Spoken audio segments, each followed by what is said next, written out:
Daily. Taste the Daily. மக்களுக்கு இது ரெண்டும் போருமா போயிடுச்சு. சத்தியமா நான் அதை வரவேற்கிறேன், முழு மனதோடு நான் வரவேற்கிறேன். இருக்கிறவன் நல்லவனா கெட்டவனா எனக்கு தெரியாது, இந்த ரெண்டும் வேணாம். அவனுக்கு ஆளுமை பண்பு இருக்கா எனக்கு தெரியாது, அவனுக்கு நிர்வாக திறமை இருக்கா எனக்கு தெரியாது. ஆனால் ஒரு சான்ஸ் கொடுத்து பார்க்குறேன் அப்படிங்கிற அளவுக்கு வந்துட்டாங்க. நான் என்ன தவறு செய்தேன்னு அப்படின்னு கேட்டாரா சார்? கடைசி நாள் நீங்கள் கேளுங்க. எம்ஜிஆர் ஞாபகம் வந்துருச்சு. இங்கேயோ மாட்டுதுறாது அப்படின்னு. எம்ஜிஆர் அப்படி தான். எம்ஜிஆருடைய ஆட்சி கலைக்கப்பட்ட போது, கருணாநிதி பேச்சை கேட்டு இந்திரா காந்தி கலைச்ச போது நான் என்ன தவறு செய்தேன்னு ஒரே கேள்வி தான். தமிழ்நாடு ஓட்டு மொத்தமும் போய் குத்திட்டாங்க ரெட்டையில். யார் அது? அதே தான்.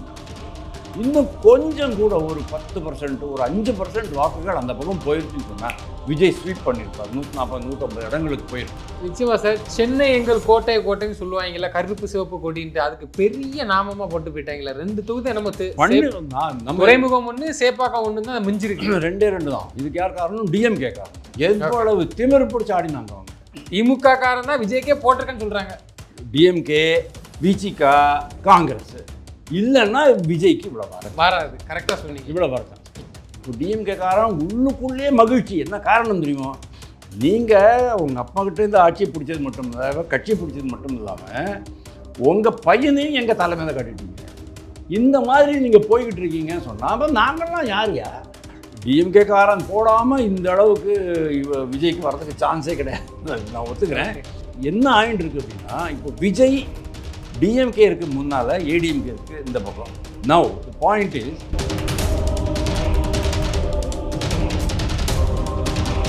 விஜயினுடைய ஆளுமை நீங்கள் பார்ப்பீங்க. விஜய் சொன்னதை கரெக்டாக பண்ணிட்டு எப்படி தெரியுமா? நான் தான் முதல்வர் வேட்பாளர்னு சொன்னார். 234 இடத்துலையும் விஜய் தான் சொன்னார். சார், அருப்புக்கோட்டையிலையும் தளியிலையும் மற்ற இடங்கள்லையும் அவருக்கு எப்படி சார் 20-30 வாக்குகள் விழுந்திருக்கு? போகவே இல்லையே சார் அவர். அப்போ அது தலைவனுடைய ஆட்சி நடக்கல, அதிகாரிகளின் ஆட்சி நடந்திருக்கு திமுக. அது ஆமாம், நேச்சுரலி. அதுக்கு தான் நாங்கள்லாம் பொம்மை முதல்வர் சொல்லிட்டு இருந்தோம். ஏன்னா இவருக்கு உள்ள என்ன நடக்கிறது அப்படிங்கிறது. இன்னைக்கு அவர் தோற்றுருக்கிறார் சொன்னா எனக்கு எந்த விதமான வருத்தமும் கிடையாது. யாருக்குமே இல்லை சார், திமுக காரங்களுக்கே இல்லைங்கிறாங்க. நீங்க இந்த ஏரியாவில் மாதிரியா பேசுறீங்க? வேற வழியில் உண்மையை சொல்லிதாங்க.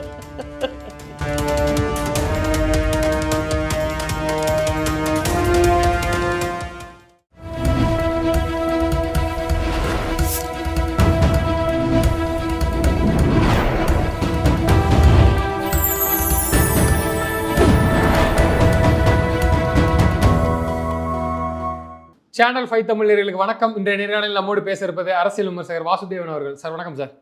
வணக்கம் ரூபன் சார். தேர்தல் முடிவுகளை பார்த்துருப்போம், என்னெல்லாமோ நம்மளும் பேசணும். பட் அப்படியே ரொம்ப மிகப்பெரிய மாற்றம் தான் சொல்ல முடியாது. கொஞ்சம் சும்மா ஜஸ்ட்டில் மாறிடுச்சு, அப்படிலாம் பேசுறதுக்கு வாய்ப்பே இல்லை. எப்படி பார்க்குறீங்க?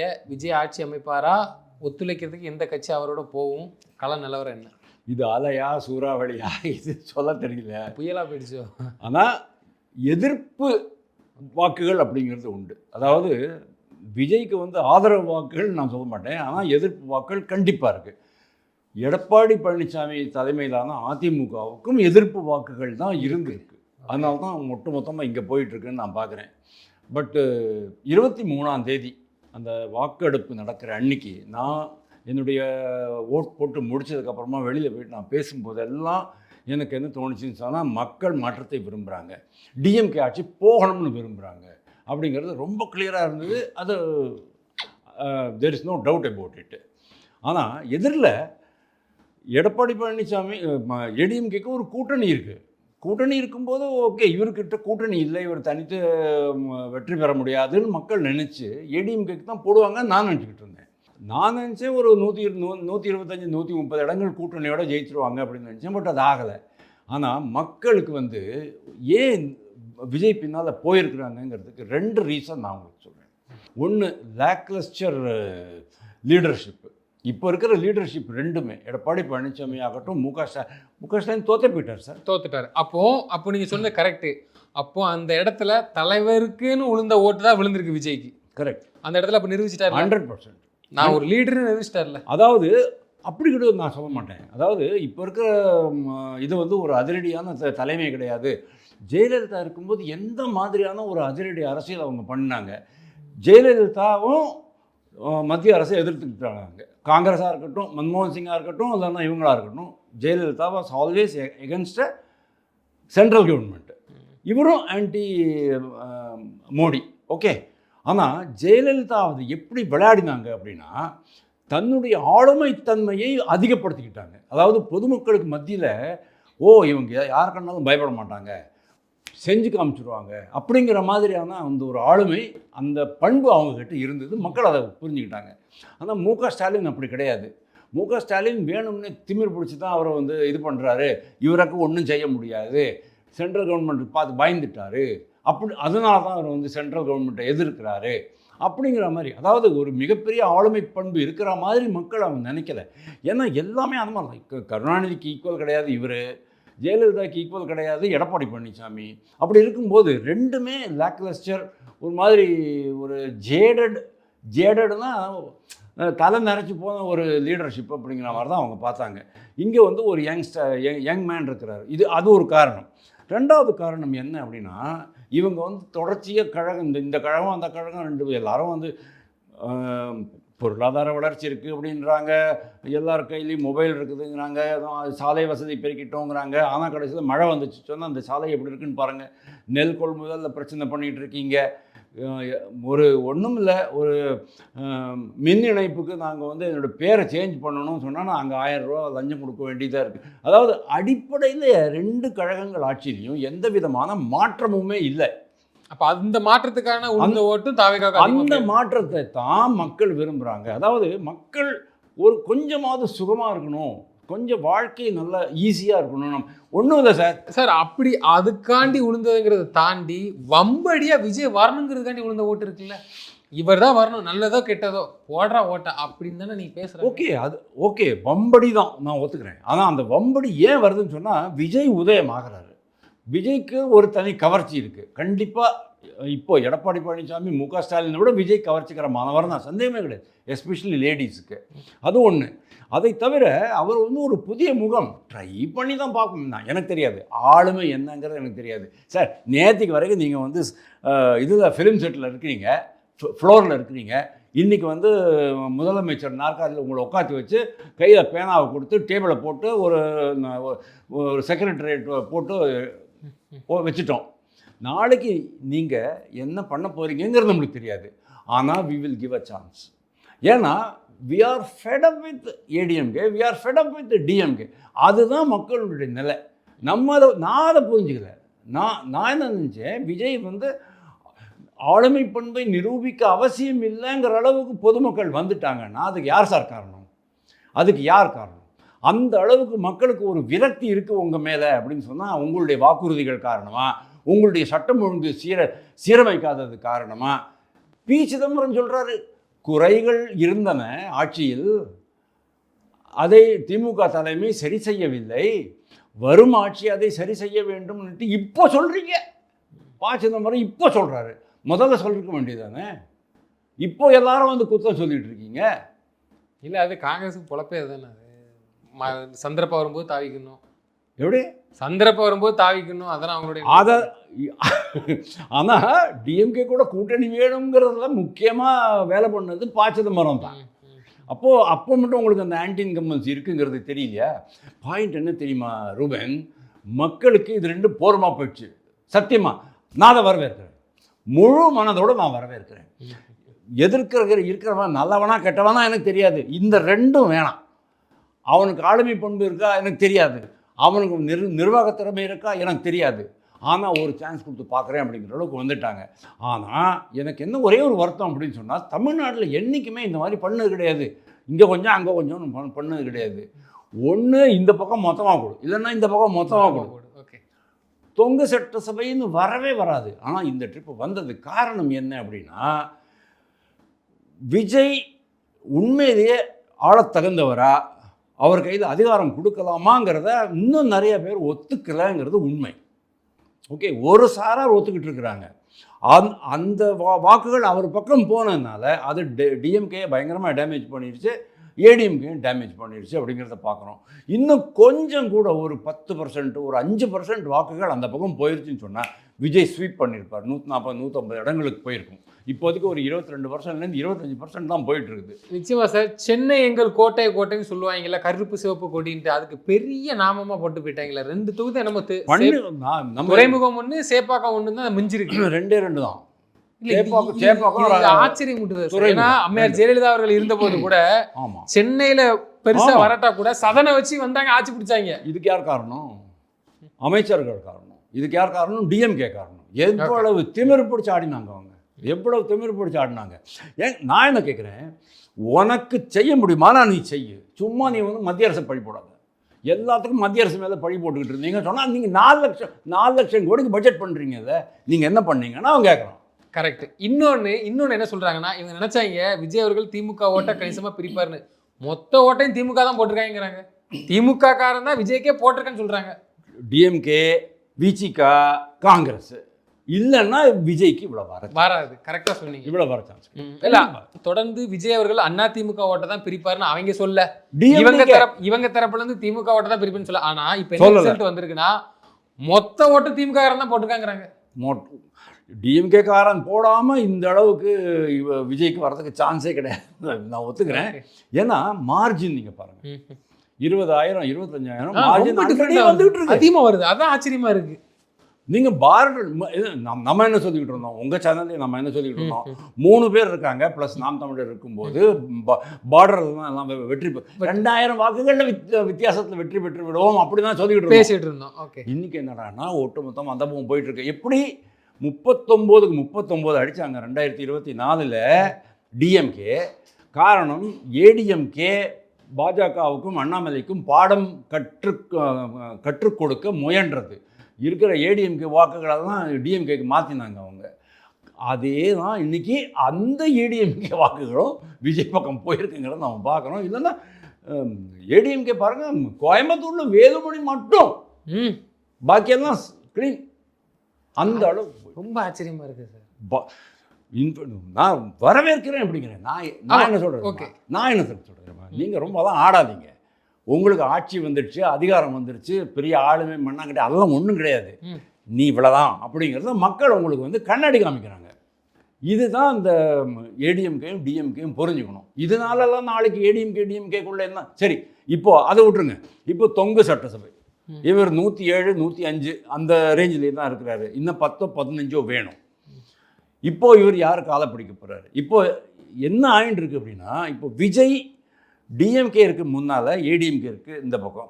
நவ் தி பாயிண்ட் இஸ், ஏடிஎம்கேக்குள்ளே இருக்கிற ஏதானும் ஒரு சிறிய கட்சி பாமக 5 தான் இருக்குது. அதை வச்சுட்டு காரியமாக வேலை பண்ண முடியாது. தமாக எந்த இடத்துல ஜெயிக்கிறாங்கங்கிறது சந்தேகம் தான் கிடையாது. அதை விட்டாச்சுன்னா பாஜக இவருக்கு வந்து கொள்கை எதிரி அப்படின்னால, சித்தாந்த எதிரி அப்படிங்கிறதுனால இவர் வேண்டாம் அப்படின்னு தான் சொல்லுவார். டிஎம்கே பக்கம் வாங்க, காங்கிரஸ் 5 இடத்துல வின் பண்ணுது, அதுவும் பிரயோஜனம் கிடையாது. விடுதலை சிறுத்தைகள் 2 இடத்துல, கம்யூனிஸ்டுகள் ஒரு இடத்துல 6 இடத்துல வின் பண்ணிருப்பாங்கன்னு வச்சுக்கோங்க. அதையும் வச்சுட்டு பிரயோஜனம் கிடையாது. So naturally Vijay will have to depend on either ADMK major party or DMK. இந்த 2 பேர் தான். And Vijay cannot go with DMK. Vijay has to go only with ADMK. அப்போது ஏடிஎம்கே வெளியில் இருந்து ஆதரவு தரப்போகிறாங்களா அல்லது உள்ளிருந்து ஆதரவு உள்ளே வந்து ஆதரவு. ஆனால் விஜய் சொன்னார் இல்லையா, கூட்டணி அமைப்போம், கூட்டணியிலையும் நாங்கள் வந்து அரசுலேயும் நாங்கள் வந்து அதிகாரம் கொடுப்போம் அப்படிங்கிற மாதிரி, பங்கு கொடுப்போம் அப்படின்னு சொன்னாங்க இல்லையா. அப்போது இது ஏடிஎம்கேக்கு ஒத்துக்கொள்ளப்படுமா ஏடிஎம்கேல? ஏன்னா ஏடிஎம்கேல வந்து பழனிசாமி முதல்வர் வேட்பாளர். அப்போ பழனிசாமி முதல்வர் வேட்பாளர்னா அவர் வந்து இல்லை, அது மனசாட்சிப்படியே தூக்கி அவர் கொடுப்பாங்களா?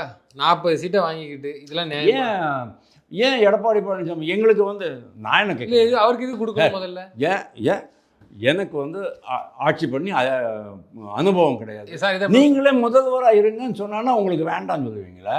எப்படி திரு விஜய் அவர்கள் எடப்பாடி வந்து எடப்பாடிக்கு வந்து கூட ரொம்ப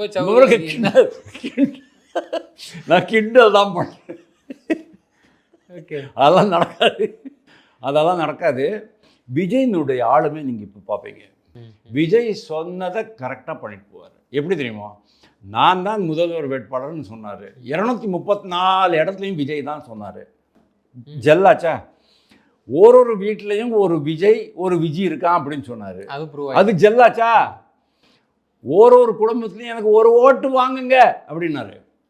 2,18,00,000 வீடுகளில் அவருக்கு இப்போ வந்தாச்சு. ஆல்ரெடி ஆல்மோஸ்ட் 1 கோடி தாண்டி கிட்டத்தட்ட 1 கோடி வந்தாச்சு. இன்னும் 1 கோடி வந்துடும். ராத்திரி 10 மணி வரைக்கும் உங்களுக்கு 1.25 கோடி வரைக்கும் வந்துடும். நான் 70 லட்சம் தான் சார் ப்ரெடிக்ட் பண்ணேன்.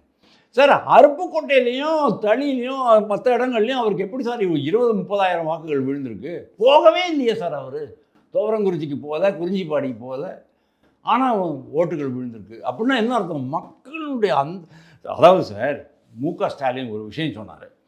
இன்னுமே நாம் 11.69% பொருளாதார வளர்ச்சியை பார்த்துட்டோம். இன்னுமே நாம் உத்தரப்பிரதேசம், குஜராத், கர்நாடகா, மகாராஷ்டிரா கூடலாம் போட்டி போட முடியாது. நாங்கள் டைரெக்டாக France, Germany, Italy, Spain, Portugal அப்படி அவங்களோட தான் நாங்கள் போட்டி போட போகிறோம்னாரு. அங்கே இருக்கிற ஸ்டாண்டர்ட் ஆஃப் லிவிங் என்ன, இங்கே இருக்கிற ஸ்டாண்டர்ட் ஆஃப் லிவிங் என்ன, அங்கே வாழ்க்கை தரம் சொன்ன அவரே தோற்று போயிட்டார. சென்னை மாதிரி ஒரு மட்டமாக நிர்வகிக்கப்பட்ட ஒரு சிட்டி அந்த ஏரியாவில் இருக்கா? ஐரோப்பாவில் இருக்குதா? ஐரோப்பாவில் உங்களுக்கு சாலை வசதி ஆகட்டும், குடிநீர், கழிவுநீர் வாய்க்கால், எலக்ட்ரிசிட்டி, டிரான்ஸ்போர்ட்டு, இது எல்லாமே அப்படியே டிசைனர் ஹவுஸ் மாதிரி இருக்கும். அப்படியே டிசைன்டு எல்லாமே, எதுக்குமே பிரச்சனை கிடையாது. காசை கொடுத்தீங்கன்னு சொன்னால் ஒரு இணைப்பு வரும். நான் சொன்னேன், எனக்கு ஒரு இணைப்பில் என்னுடைய பேரை மாற்றி என் பிள்ளை பேரை போடணும் அப்படின்னு சொன்னால் நான் 1000 ரூபா லஞ்சம் கொடுக்க வேண்டியிருக்கு. போலீஸ்காரன்ட்டு நீங்கள் கம்ப்ளைண்ட் பண்ணிங்கன்னு சொன்னால் நம்மளே 2 தட்டி உட்காந்து வச்சு விட்றான். அப்புறம் இதெல்லாம் நீதி நியாயம் இருக்குது. அதாவது எந்த துறையுமே ஒழுங்காக வேலை பண்ணாமல் இருக்குது, ஊழல் மலிஞ்சிருக்கு. அப்படிங்கும்போது நீங்கள் இதைத்தான் நீங்கள் சரி பண்ணணுமே தவிர நீங்கள் ஐரோப்பிய நாடுகள் கூட உங்களை நீங்கள் கம்பேர் பண்ணக்கூடாது. அதை தான் மக்கள் சொல்கிறாங்க. நீங்கள் எல்லாத்துக்கும் மத்திய அரசை ப்ளேம் பண்ணுறீங்க. 3,26,000 கோடி ரூபாய் பட்ஜெட் உங்களுது. அதுக்கு மேலே 85,000 கோடி ரூபா கடன் வாங்கிக்கன்னு சொல்லிட்டு மத்திய அரசு கொடுக்குது. மத்திய அரசு சொல்கிறாங்க அனுமதி. அதையும் நீங்கள் 4 லட்சம் கோடிக்கு மேலே கடன் வாங்கிவிட்டு 600 ரூபா அவன் கொடுக்கல, 500 கோடி ரூபா மத்திய அரசு கொடுக்கல, பிஎம்ஸ்ரீ பள்ளிக்கு கொடுக்கல, நாங்கள் வெள்ள நிவாரணம் கேட்டோம் 200 கோடி ரூபா கொடுக்கல அப்படின்னு சொன்னோன்னா அதுக்கு என்ன அர்த்தம்? இதைத்தான் மக்கள் கேட்குறாங்க. சார் இன்னும் இது உங்களுடைய ஆளுமையா? இதுதான் உங்கள் ஆளுமையா? அதான் தெரிஞ்சு போச்ச மக்கள் தீர்ப்பு கொடுத்து. அதுதான் ஓகே சார். இன்னொன்று என்னென்னா, திமுக பணம் செலவழித்து இந்த முறை தோற்றுருக்காங்களே. அது சார் இன்னொன்று ரொம்ப அழகாக சொன்னீங்க.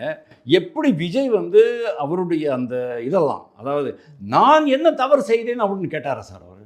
கடைசி நாள் நீங்கள் கேளுங்க. எம்ஜிஆர் ஞாபகம் வந்துருச்சு எனக்கு. இங்கேயோ மாட்டுதுராது அப்படின்ட்டு. எம்ஜிஆர் அப்படி தான்.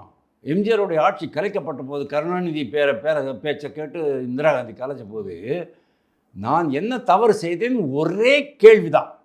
தமிழ்நாடு ஓட்டு மொத்தமும் போய் குத்திட்டாங்க ரெட்டையில். யார் அது அப்படின்ட்டு. அதே தான் இங்கே நடந்தது.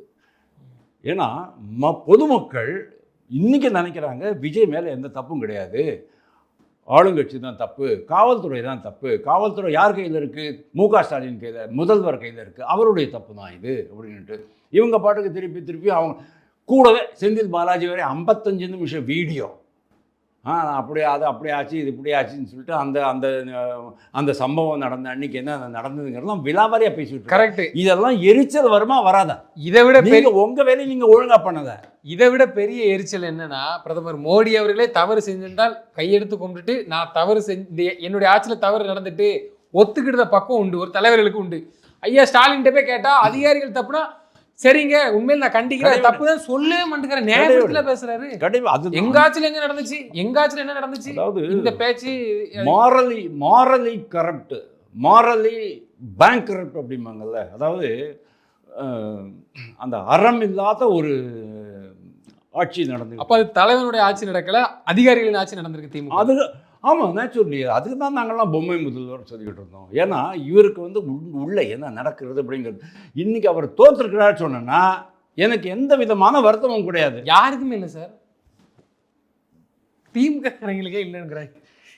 நீங்கள் இந்த ஏரியாட மாதிரியா பேசுகிறீங்க? வேற வழியில் உண்மையை சொல்லி தான் சார், அதை பற்றி பிரச்சனை கிடையாது. உண்மையில் திமுகவிலேயே யாருமே கண்கலங்களை எதுவுமே சொல்ல, அமைதியாக சைலண்ட் மூடுது. சார் ஒரு நல்ல விஷயம் சொல்கிறேன், ஒரு கம்பேரிசன் தான் உங்களுக்காக.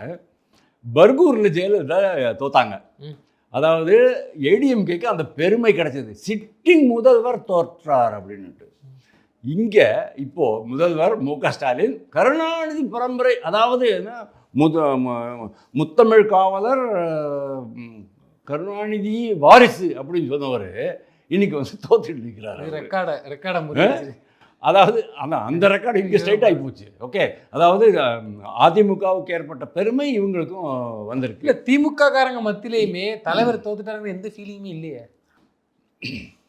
அதாவது டிஎம்கேக்குள்ள எக்கச்சக்கமாக புகைச்சல் இருந்தது. அதாவது இட் இஸ் நாட் இல்லை இதை நான் ஏன் சொல்கிறோம்னா, குத்துன ஓட்டு ஃபுல்லாக திமுக காரனே குத்திருக்காங்கிறது அதுவும் தெரிய வருது இப்போ.